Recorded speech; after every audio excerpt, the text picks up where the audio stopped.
Sa Hagdang Palayan sa Longjiang, bahagi ng Longling County, Baoshan City sa Yunnan, China, matatagpuan ang kakaibang taniman ng palay na may hugis isda. Tinagurian itong giant rice maize. Nang makita ko ito sa website, na-curious ako kung bakit ganito ang disenyo nito. Nandito na ako sa giant rice maize!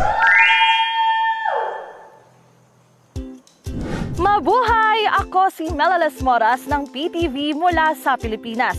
Nandito ako ngayon sa Longjiang na bahagi ng Longling County. Katulad sa Pilipinas, isa sa mga pangunahing produkto dito ang palay. Ang nakikita niyong taniman sa aking paligid ay nasa 1,200 hectares mahigit.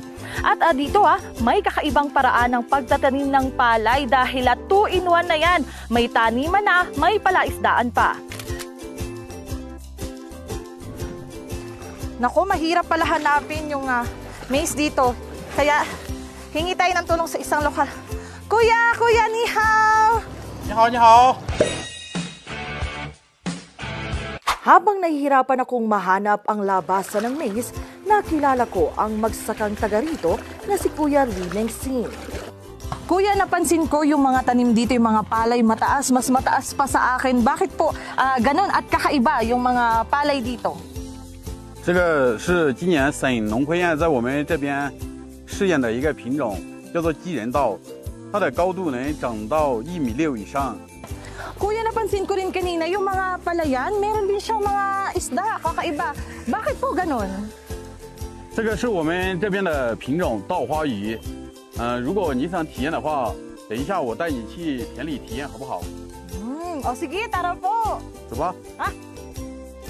Mahigit 400 taon na ang kasaysayan ng rice fish co-culture sa lugar. Lalo pa itong lumago sa loob ng mga nakalipas na taon. Sa ganitong paraan, hindi lang pagtatanim ng palay ang tampok, kundi meron din ditong mga pinapalagong isda. Galing sa palayan ang pagkain ng mga isda at ang isda naman naghahatid ng organikong pataba sa lupa. At dito ating makikita, talagang maganda para sa ecosystem at paggamit ng lupa.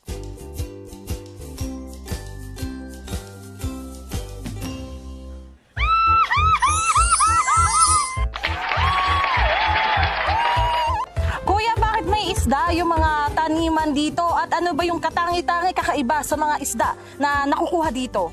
我们这个地方它是那个稻夷共生。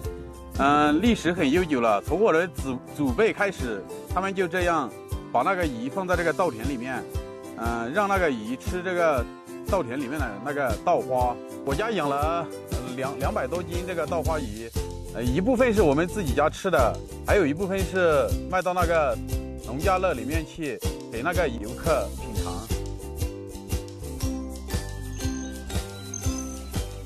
Kasama ko ngayon si Kuya Lee at papunta kami sa isang agritourism restaurant para ibenta yung mga nahuli naming mga isda. Ito ay bilang paghahanda na rin sa bangketa ng mga isda para sa nalalapit na Rice Flower Fish Festival dito sa kanilang lugar.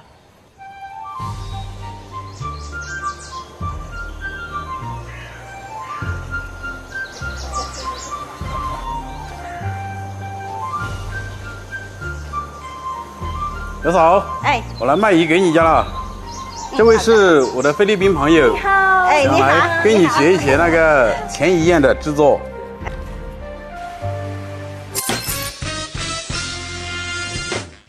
今天我们的第一道菜是骨子鱼，放点味。